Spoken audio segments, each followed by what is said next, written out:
সকালে ছেলের হাতের চা খেতে খেতে সে হঠাৎ বলল, মা, আমি তোমাকে প্রপোজ করতে চাই। আমি হাসতে গিয়ে চা ছিটকে ফেললাম। সে টিস্যু দিয়ে আমার হাত মুছিয়ে দিতে দিতে বলল, আমি সিরিয়াস মা। আমি তোমাকে ভালোবাসি। আমি অবাক হয়ে বললাম, কি বলছিস তুই? সে আমার পাশে বসে চায়ের কাপ টেবিলে রেখে আমার 2 হাত ধরল। সকালের সূর্যের আলো তার মুখ উজ্জ্বল দেখাচ্ছিল। সে বলল, মা, তুমি আমার জীবনের সবচেয়ে প্রিয় মানুষ। তুমি আমার যত্ন নাও, আমাকে ভালোবাসো, আমার সব কথা শোনো। একজন স্ত্রী যেভাবে স্বামীর দেখাশোনা করে, তুমিও তেমনি করো। আমি মাথা নেড়ে বললাম, এসব কি বলছিস? কিন্তু সে আমার গাল স্পর্শ করে বলল, আমি তোমাকে একজন নারী হিসেবে দেখি মা। তুমি এত সুন্দর, এত আকর্ষণীয়। আমি তোমার প্রেমে পড়েছি। চায়ের গরম ভাব আমাদের মাঝে উঠছিল।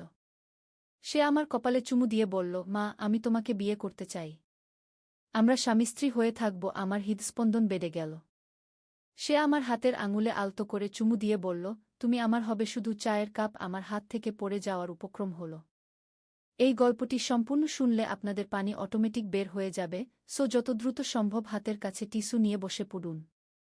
বিছানার চাদর যেন নষ্ট না হয় সেটা সম্পূর্ণ খেয়াল রাখার অনুরোধ জানিয়ে গল্পটি এখন শুরু করব। তার আগে সর্বশেষ অনুরোধ, দয়া করে এমন পানি বের করার গল্প নিয়মিত শুনতে আমাদের চ্যানেলটি সকলেই সাবস্ক্রাইব করুন। ধন্যবাদ। হ্যালো বন্ধুরা, আমার নাম প্রিয়াঙ্কা দত্ত। আমার বয়স 40 বছর। আমার স্বামীর নাম রাজীব দত্ত, বয়স 43 বছর। আমাদের 2 সন্তান, অভিজিৎ আর তন্বী। অভিজিৎ 21 বছর বয়সী, ইউনিভার্সিটিতে পড়ে। তন্বী 14 বছর বয়সী, স্কুলে যায়। আজ যে ঘটনাটা আপনাদের বলবো সেটা আমার জীবনের সবচেয়ে রহস্যময় এবং রোমাঞ্চকর অভিজ্ঞতা। এই গল্পে আছে পারিবারিক বন্ধন, রহস্য, অ্যাডভেঞ্চার আর এমন সব অজানা সত্য যা আমার পুরো জীবনটাই পাল্টে দিয়েছে। সেদিন সকালের কথা। আমি রান্নাঘরে চা বানাচ্ছিলাম। হঠাৎ অভিজিৎ এসে আমার পিছন থেকে জড়িয়ে ধরে বলল, মা, তোমার সাথে একটা গুরুত্বপূর্ণ কথা আছে। আমি ভাবলাম নিশ্চয়ই কোনো পড়াশোনার ব্যাপার। কিন্তু যখন সে আমার কাঁধে মাথা রেখে বলল, মা, আমি তোমাকে অন্যরকমভাবে ভালোবাসি, তখনই আমার হৃদয়ে এক অদ্ভুত কম্পন অনুভব করলাম। আমি ঘুরে তার দিকে তাকিয়ে বললাম, কি বলছিস তুই অভি? সে আমার চোখের দিকে তাকিয়ে বলল, মা, তুমি আমার কাছে শুধু মা নও। তুমি একজন সুন্দর নারী। আমার হাত থেকে চায়ের কাপ পড়ে যাওয়ার উপক্রম হল। সে তাড়াতাড়ি ধরে ফেলল আর বলল, মা, আমি জানি এটা অস্বাভাবিক শোনাচ্ছে, কিন্তু আমি তোমাকে একজন পুরুষ হিসেবে চাই। আমি অবাক হয়ে বললাম, তুই কি বলছিস অভি? এসব কি ভাবনা তোর মাথায়? কিন্তু সে আমার হাত ধরে বলল, মা, আমি তোমার প্রেমে পড়েছি। তুমি যখন শাড়ি পরো, যখন রান্না করো, যখন আমার যত্ন নাও, তখন আমার মনে হয় তুমি পৃথিবীর সবচেয়ে আকর্ষণীয় নারী। আমি তার কথা শুনে একদম হতবাক হয়ে গেলাম। সে আরও বলল, মা, আমি চাই তুমি আমার হও। আমি তোমাকে বিয়ে করতে চাই। আমরা একসাথে থাকব। আমার পুরো শরীর কাঁপছিল। সে আমার গালে হাত রেখে বলল, মা, তুমি এত সুন্দর, এত কামনীয়। আমি রাতে তোমার কথা ভেবে ঘুম আসে না। হঠাৎ করেই অভিজিতের চোখ দুটো অদ্ভুত রকম চকচক করতে লাগল। একটা নীলাম আলো যেন তার চোখ থেকে বের হচ্ছিল। আমি ভয় পেয়ে পিছিয়ে গেলাম। সে বলল, মা, তুমি আমার প্রপোজাল নিয়ে ভাবো। আমি তোমাকে খুবই ভালোবাসি বলেই সে আমার কপালে একটা গভীর চুমু খেল। আমি দৌড়ে আমার ঘরে চলে গেলাম। সারাদিন আমি ভাবতে থাকলাম, এটা কি হচ্ছে? আমার ছেলে আমার সাথে এরকম আচরণ করছে কেন? সন্ধ্যার দিকে রাজীব অফিস থেকে ফিরল। আমি তাকে সব বললাম। সে প্রথমে বিশ্বাস করতে পারল না। বলল, অভিজিৎ এরকম কিছু বলবে? তুই নিশ্চয়ই ভুল শুনেছিস। কিন্তু রাতে খাবার সময় অভিজিতের আচরণ দেখে রাজীবও বুঝতে পারল কিছু একটা গণ্ডগোল আছে। অভিজিৎ আমার দিকে এমনভাবে তাকাচ্ছিল যেন আমি তার প্রেমিকা। সে আমার হাতে খাবার তুলে দিতে চাইল, আমার পাশে বসতে চাইল। এমনকি একবার আমার কাঁধে হাত রাখার চেষ্টাও করেছিল। রাতে আমরা শুতে যাওয়ার পর রাজীব আমাকে বলল, আমিও দেখেছি অভিজিতের আচরণ খুবই অদ্ভুত। কাল আমি ওর সাথে কথা বলবো। কিন্তু সে রাতেই আরও বিচিত্র ঘটনা ঘটল। রাত 3টার সময় আমার ঘুম ভেঙে গেল একটা অদ্ভুত শব্দ শুনে। মনে হচ্ছিল কেউ যেন বারান্দায় হাঁটাহাঁটি করছে। আমি আস্তে করে জানালার কাছে গিয়ে দেখি অভিজিৎ বারান্দায় দাঁড়িয়ে আছে। কিন্তু সে একা নয়। তার সাথে আরও কয়েকজন লোক আছে। আর সবচেয়ে আশ্চর্যের ব্যাপার হল, তারা সবাই অদ্ভুত কালো পোশাক পরে আছে আর তাদের চোখে একই রকম নীলাভ আলো চকচক করছে। আমি ভয়ে কাঁপতে কাঁপতে রাজীবকে ডাকলাম। সে জেগে উঠে জানালা দিয়ে দেখল। কিন্তু ততক্ষণে সেখানে কেউ নেই। রাজীব বলল, তুই নিশ্চয়ই স্বপ্ন দেখেছিস, কিন্তু আমি জানতাম এটা কোনো স্বপ্ন নয়। পরের দিন সকালে অভিজিতের আচরণ আরও অদ্ভুত হয়ে গেল। সে আমাকে প্রিয়া বলে ডাকতে শুরু করল। যখন আমি তাকে জিজ্ঞেস করলাম কেন সে আমাকে এভাবে ডাকছে, তখন সে বলল, কারণ তুমি আমার প্রিয়তমা। আমরা শীঘ্রই বিবাহ বন্ধনে আবদ্ধ হব। আমি রাজীবকে ডেকে বললাম, শোনো তো অভিজিৎ কি বলছে। রাজীব এসে অভিজিৎকে বলল, কি ব্যাপার অভি? তুই তোর মায়ের সাথে এরকম আচরণ করছিস কেন? অভিজিৎ তার বাবার দিকে তাকিয়ে বলল, বাবা, তুমি আমার পথে বাধা হয়ে দাঁড়িও না। প্রিয়া আমার হবে। রাজীব রেগে গিয়ে বলল, এসব কি বলছিস তুই? উনি তোর মা। কিন্তু অভিজিৎ হেসে বলল, মা? না, সে আমার ভবিষ্যৎ স্ত্রী। আর তুমি? তুমি একটা বাধা মাত্র। হঠাৎ করেই অভিজিতের চোখ থেকে আগের চেয়েও উজ্জ্বল নীল আলো বের হতে লাগল। রাজীব পিছিয়ে গিয়ে আমার হাত ধরে বলল, চল, এখানে থেকে যেতে হবে। আমরা তাড়াতাড়ি ঘর থেকে বের হয়ে এলাম। আমরা আমাদের প্রতিবেশী শর্মা কাকুর বাড়িতে গেলাম। তাকে সব খুলে বললাম। শর্মা কাকু খুবই বুদ্ধিমান এবং অভিজ্ঞ মানুষ। তিনি আমাদের কথা শুনে বললেন, এটা কোনো সাধারণ ব্যাপার নয়। মনে হচ্ছে অভিজিতের উপর কোনো অশুভ শক্তির প্রভাব পড়েছে। শর্মা কাকু আরও বললেন, আমি এরকম ঘটনার কথা আগেও শুনেছি। এটাকে বলে মানসিক নিয়ন্ত্রণ বা মাইন্ড কন্ট্রোল। কেউ অভিজিতের মস্তিষ্ককে প্রভাবিত করেছে। আমি জিজ্ঞেস করলাম, কিন্তু কে এরকম করবে? এবং কেনই বা করবে? শর্মা কাকু গভীর চিন্তায় পড়ে গেলেন। তারপর বললেন, প্রিয়াঙ্কা, তোমার পরিবার সম্পর্কে আমি কিছু জানতে চাই। তোমার বা রাজীবের পূর্বপুরুষদের মধ্যে কেউ কি কোনো বিশেষ ক্ষমতার অধিকারী ছিলেন? আমি ভাবলাম আর বললাম, আমার দাদিমা খুব অদ্ভুত ছিলেন। লোকে বলতো তার নাকি ভবিষ্যৎ দেখার ক্ষমতা ছিল। আর আমার পরদাদা নাকি কোনো গুপ্ত বিদ্যায় পারদর্শী ছিলেন। শর্মা কাকু মাথা নেড়ে বললেন, তাহলে ব্যাপারটা পরিষ্কার। কেউ তোমার পারিবারিক রহস্য জানে এবং সেই সুযোগ নিয়ে অভিজিৎকে তাদের পুতুল বানিয়েছে। রাজীব জিজ্ঞেস করল, কিন্তু তাদের উদ্দেশ্যটা কি? শর্মা কাকু বললেন, সেটাই এখন খুঁজে বের করতে হবে। কিন্তু একটা বিষয় নিশ্চিত, অভিজিৎ আর তোমাদের ছেলে নেই। সে এখন ওদের নিয়ন্ত্রণে। আমার চোখে পানি এসে গেল। আমি বললাম, আমার ছেলেকে আমি ফিরে পেতে চাই। শর্মা কাকু আশ্বস্ত করে বললেন, অবশ্যই পাবে। কিন্তু তার জন্য আমাদের কিছু বিশেষ ব্যবস্থা নিতে হবে। সেই রাতে আমরা শর্মা কাকুর বাড়িতেই রইলাম। কিন্তু রাত ৩টার সময় আবার সেই অদ্ভুত ঘটনা ঘটল। জানালার বাইরে অভিজিতের কণ্ঠস্বর শোনা গেল, প্রিয়া, প্রিয়া, আমি তোমার জন্য অপেক্ষা করছি। তুমি কোথায় লুকিয়ে আছো? শর্মা কাকু আমাদের শান্ত থাকতে বলে জানালার পর্দা সরিয়ে বাইরে তাকালেন। দেখলেন অভিজিৎ একা দাঁড়িয়ে আছে, কিন্তু তার চারপাশে কয়েকটা ছায়ামূর্তি ভাসছে। শর্মা কাকু আমাদের ফিসফিস করে বললেন, ওগুলো আত্মা। অভিজিতের শরীরে এক বা একাধিক আত্মা প্রবেশ করেছে। পরের দিন সকালে শর্মা কাকু আমাদের বললেন, আমাদের একজন তান্ত্রিকের সাহায্য নিতে হবে। আমি একজনকে চিনি, সে এই ধরনের সমস্যার সমাধান করতে পারে। আমরা সেই তান্ত্রিকের কাছে গেলাম। তার নাম বিশ্বনাথ বাবাজি। বিশ্বনাথ বাবাজি আমাদের কথা শুনে বললেন, এটা খুবই জটিল একটা কেস। তোমাদের ছেলের উপর একটা প্রাচীন আত্মার প্রভাব পড়েছে। এই আত্মা বহু বছর ধরে একজন নারীর জন্য অপেক্ষা করছিল। আর সেই নারী হল তুমি, প্রিয়াঙ্কা। আমি অবাক হয়ে বললাম, আমি? কিন্তু কেন আমি? বাবাজি বললেন, তোমার পূর্বজন্মে তুমি এই আত্মার প্রেমিকা ছিলে। কিন্তু সেই সময় তোমরা একসাথে হতে পারোনি। এখন সে তোমাকে পাওয়ার জন্য তোমার ছেলের শরীর দখল করেছে। রাজীব বলল, এসব কি সত্যি? বাবাজি মাথা নেড়ে বললেন, সত্যি। আর এই আত্মা চায় প্রিয়াঙ্কাকে বিয়ে করতে। যতক্ষণ না সে তার ইচ্ছা পূরণ করতে পারবে, ততক্ষণ সে অভিজিতের শরীর ছাড়বে না। আমি ভয়ে কাঁপতে কাঁপতে বললাম, তাহলে আমার ছেলেকে ফিরে পাওয়ার কোনো উপায় নেই? বাবাজি বললেন, উপায় আছে, কিন্তু সেটা খুবই কঠিন। তোমাকে সেই আত্মার সাথে সরাসরি কথা বলতে হবে এবং তাকে বোঝাতে হবে যে এই ভালোবাসা অসম্ভব। বাবাজি আমাদের একটা বিশেষ পূজার আয়োজন করতে বললেন। সেই পূজার মাধ্যমে আমরা সেই আত্মার সাথে যোগাযোগ স্থাপন করতে পারব। রাত 12টার সময় পূজা শুরু হল। বাবাজি নানারকম মন্ত্র পড়তে লাগলেন। হঠাৎ করেই অভিজিৎ সেখানে এসে হাজির হল। কিন্তু সে আর আমাদের অভিজিৎ নয়। তার চোখে সেই নীল আলো, তার কণ্ঠস্বর সম্পূর্ণ বদলে গেছে।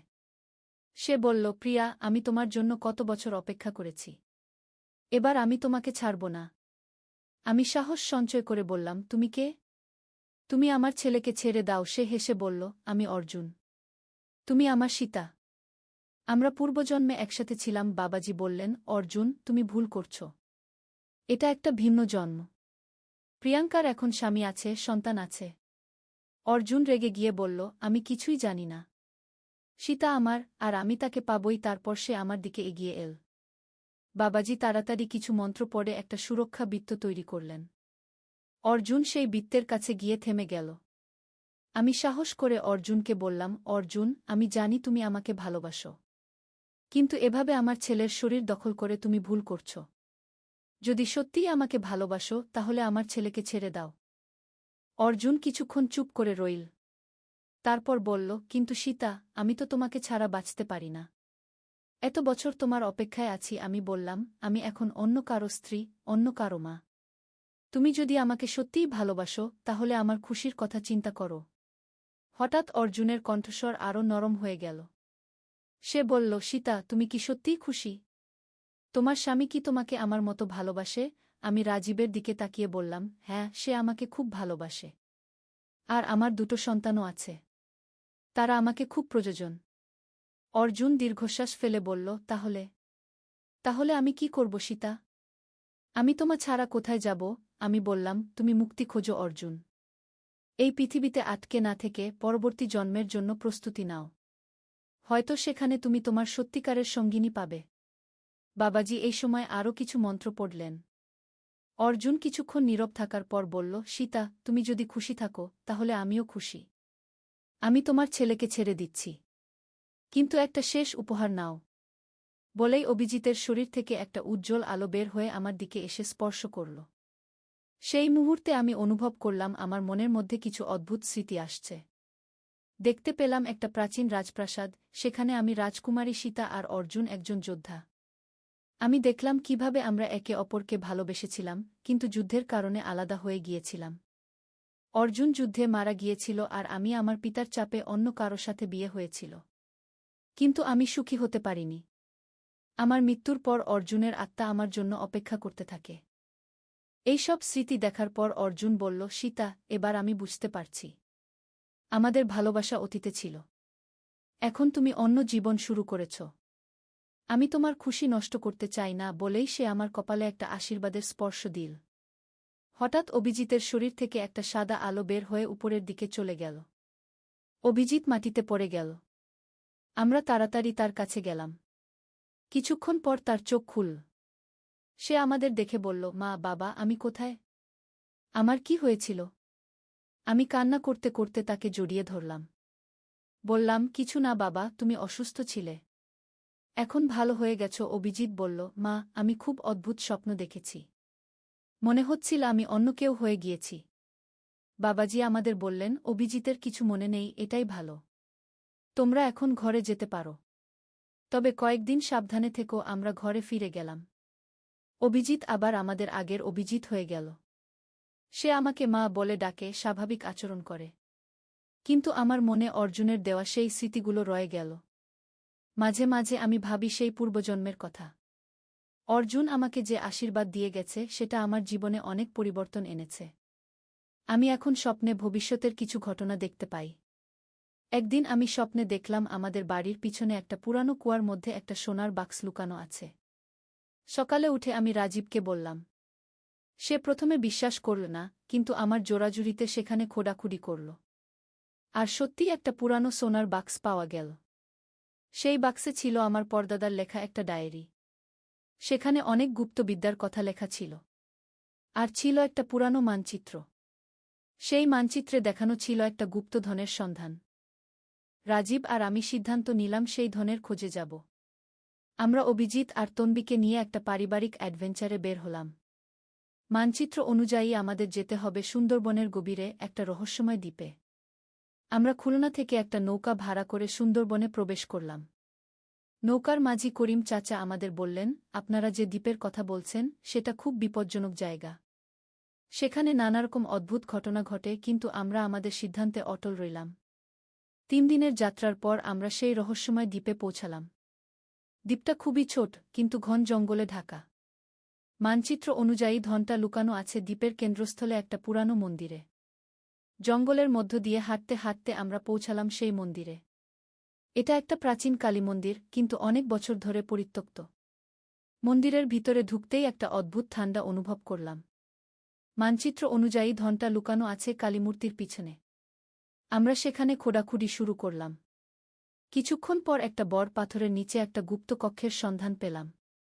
সেই গুপ্ত কক্ষে নেমে গিয়ে আমরা দেখলাম সেখানে অনেক প্রাচীন মূর্তি, স্বর্ণালঙ্কার আর দুর্মূল্য পাথর রয়েছে। কিন্তু সবচেয়ে আশ্চর্যের বিষয় হল সেখানে একটা জীবন্ত সাপ পাহারা দিচ্ছিল। সাপটা খুবই বড় আর তার চোখে একরকম গানের আলো। সে আমাদের দেখে বলল, তোমরা কারা? এখানে কিভাবে এলে? আমি অবাক হয়ে বললাম, তুমি কথা বলতে পারো? সাপটা বলল, আমি এই ধনের অভিভাবক। আমার নাম বাসুকি। বাসুকি আমাদের জিজ্ঞেস করল, তোমাদের এখানে আসার উদ্দেশ্য কি? আমি সৎভাবে বললাম, আমরা এই ধনের খোঁজে এসেছি। এটা আমার পূর্বপুরুষের রেখে যাওয়া। বাসুকি বলল, তাহলে তোমাকে একটা পরীক্ষা দিতে হবে। বাসুকি আমাদের 3টা ধাঁধা দিল। প্রথম ধাঁধা ছিল গণিতের, যেটা অভিজিৎ সমাধান করল। দ্বিতীয় ধাঁধা ছিল ইতিহাস সম্পর্কে, যেটা রাজীব সমাধান করল। আর তৃতীয় ধাঁধা ছিল হৃদয় সম্পর্কে, যেটা আমি সমাধান করলাম। 3টা ধাঁধার সমাধানের পর বাসুকি খুশি হয়ে বলল, তোমরা সত্যিই যোগ্য। এই ধন তোমাদের। কিন্তু মনে রেখো, এই ধন শুধু ভালো কাজে ব্যবহার করবে, আমরা প্রতিশ্রুতি দিলাম। সেই ধন নিয়ে আমরা বাড়ি ফিরলাম। সেই অর্থ দিয়ে আমরা একটা দাতব্য হাসপাতাল তৈরি করলাম। আর তনবীর পড়াশোনার জন্য একটা স্কুলও প্রতিষ্ঠা করলাম।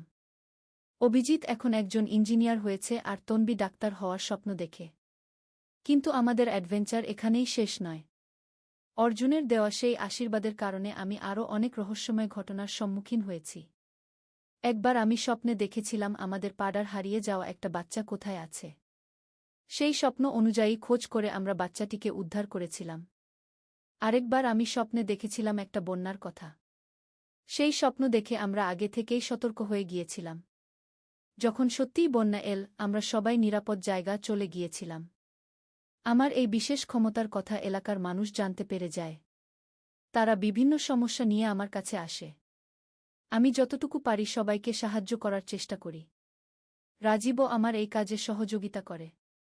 একদিন এক বয়স্ক মহিলা আমার কাছে এসে বললেন, বৌমা, আমার নাতি গত সপ্তাহে নিখোঁজ হয়েছে। পুলিশও খুঁজে পাচ্ছে না। তুমি একবার দেখো তো কোথায় আছে। আমি সেই রাতে স্বপ্নে দেখলাম ছেলেটি একটা ট্রেনে চড়ে কলকাতা চলে গেছে। পরের দিন আমি সেই মহিলাকে বললাম। তার পরিবার কলকাতা গিয়ে খোঁজ করে সত্যিই ছেলেটিকে পেয়ে গেল। এরকম আরও অনেক ঘটনা ঘটেছে আমার জীবনে। কিন্তু সবচেয়ে আশ্চর্যের ঘটনা ঘটল গত বছর। আমি স্বপ্নে দেখলাম অর্জুন আবার আমার কাছে এসেছে। কিন্তু এবার সে কোনো শরীর দখল করেনি। সে একটা স্বচ্ছ রূপে আমার সামনে এসে বলল, সীতা, আমি এখন মুক্ত। তোমার ভালোবাসা আর ত্যাগের কারণে আমি মুক্তি পেয়েছি। অর্জুন আরও বলল, আমি এখন পরলোকে শান্তিতে আছি। আর তুমিও তোমার এই জীবনে খুশি থাকো। বলেই সে অদৃশ্য হয়ে গেল। সেই স্বপ্নের পর আমি একটা গভীর শান্তি অনুভব করেছি। আজ যখন আমি এই গল্পটা আপনাদের বলছি, তখন আমার মনে হচ্ছে জীবনটা কত রহস্যময়। আমরা যা দেখি তার চেয়ে অনেক কিছুই আছে এই পৃথিবীতে। ভালোবাসা, ত্যাগ, পরিবার, এগুলোই জীবনের আসল সম্পদ। অর্জুনের সেই ভালোবাসা যদিও আমাকে বিপদে ফেলেছিল, কিন্তু শেষ পর্যন্ত সেটাই আমাকে একটা বিশেষ শক্তি দিয়েছে। যে শক্তি দিয়ে আমি অন্যদের সাহায্য করতে পারি। আমার ছেলে অভিজিৎ এখন একটা ভালো চাকরি করে। সে এক সুন্দরী মেয়েকে ভালোবাসে। আমি তাদের বিয়ে দেওয়ার জন্য প্রস্তুতি নিচ্ছি। তনবী এখন উচ্চ মাধ্যমিকে পড়ে। সে খুব ভালো ছাত্রী। রাজীব এখনও আমাকে খুব ভালোবাসে। সে কখনো আমার এই বিশেষ ক্ষমতা নিয়ে কোনো প্রশ্ন তোলে না, বরং সবসময় আমাকে সাহায্য করার চেষ্টা করে। আমাদের দাম্পত্য জীবন এখন আগের চেয়েও আরও মধুর। আমি মাঝে মাঝে ভাবি, অর্জুনের সেই ভালোবাসা কি সত্যি ছিল, নাকি এটা শুধুই একটা অতিপ্রাকৃত ঘটনা ছিল। কিন্তু যখন আমি সেই স্মৃতিগুলো মনে করি, তখন মনে হয় সেটা একদম সত্যি ছিল। হয়তো ভালোবাসা সত্যিই জন্ম জন্মান্তর ধরে চলে।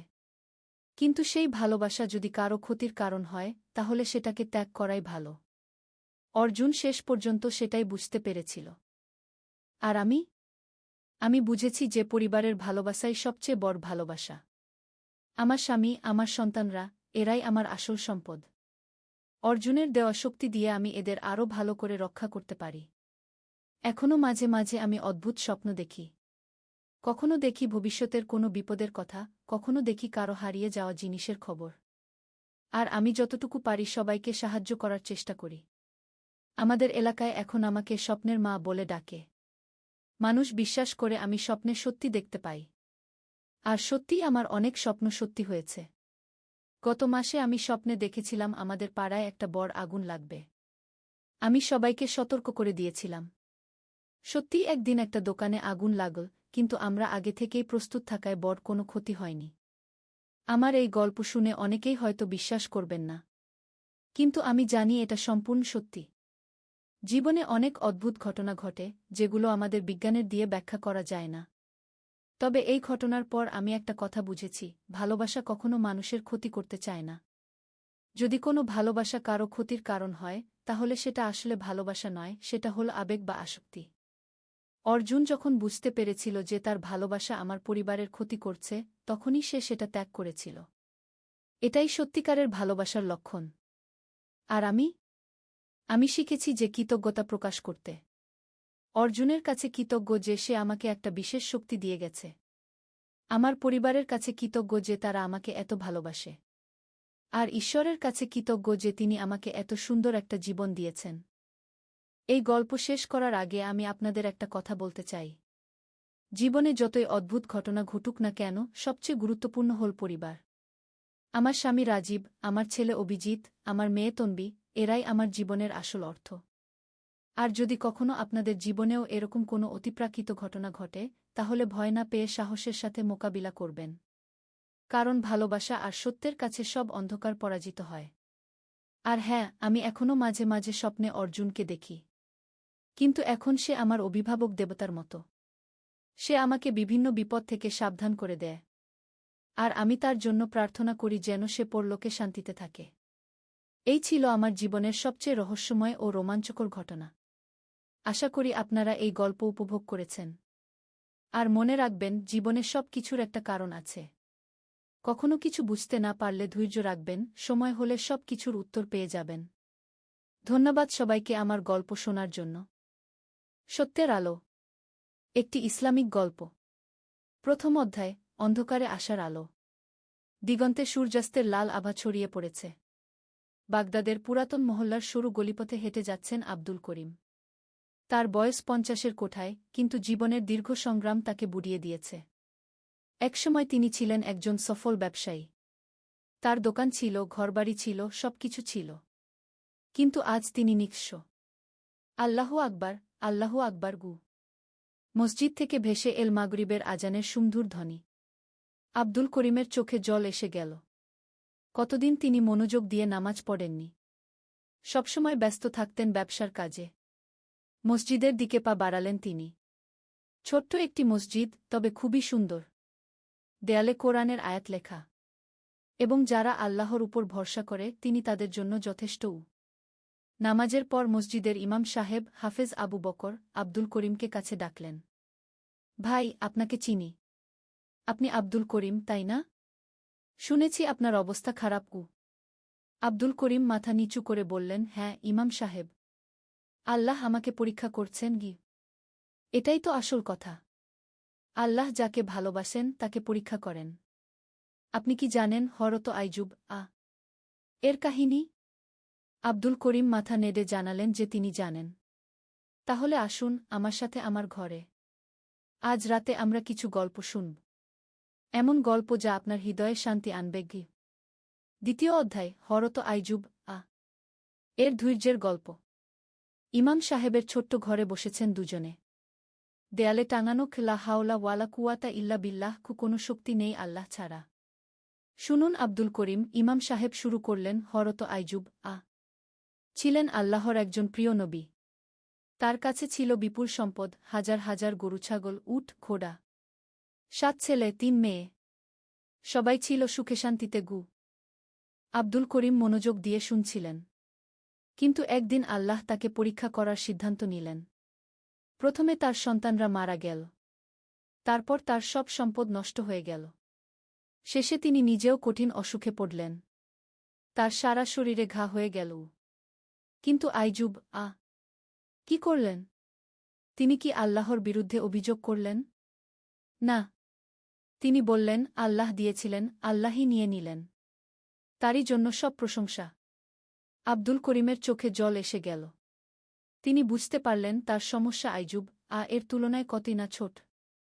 দীর্ঘ 18 বছর তিনি এই কষ্ট সহ্য করলেন। কিন্তু একবারও আল্লাহর উপর থেকে ভরসা হারালেন না।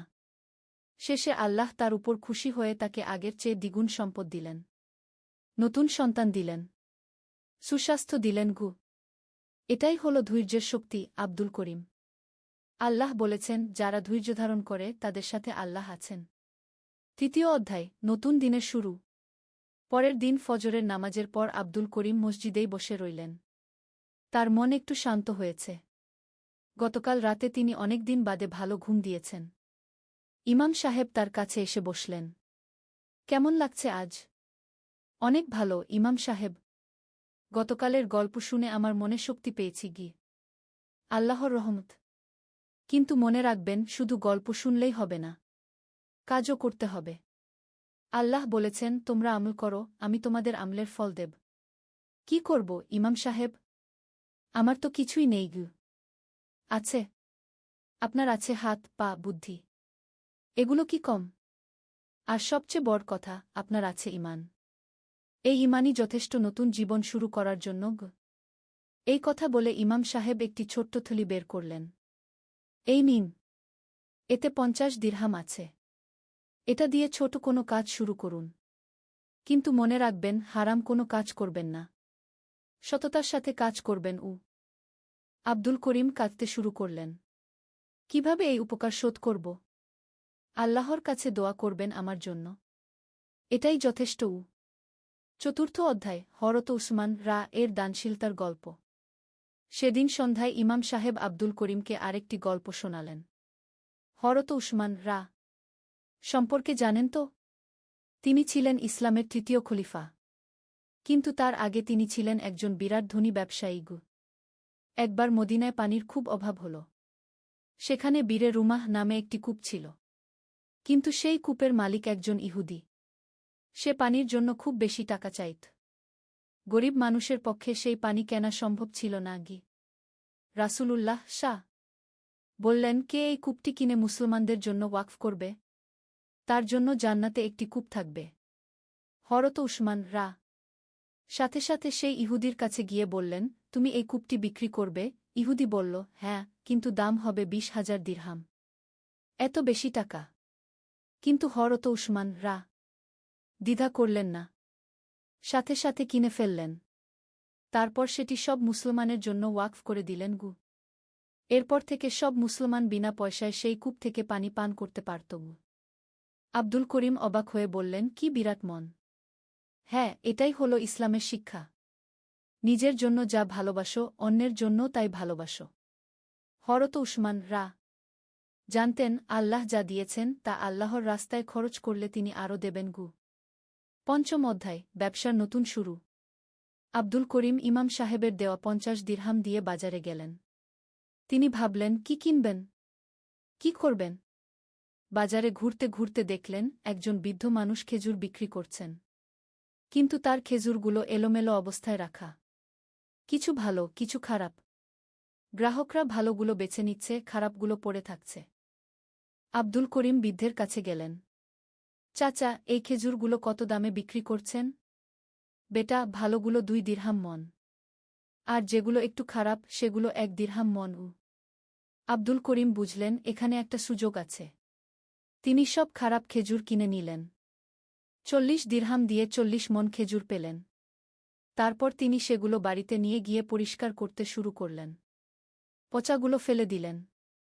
ভালোগুলো আলাদা করলেন। এভাবে 30 মন ভালো খেজুর পেলেন।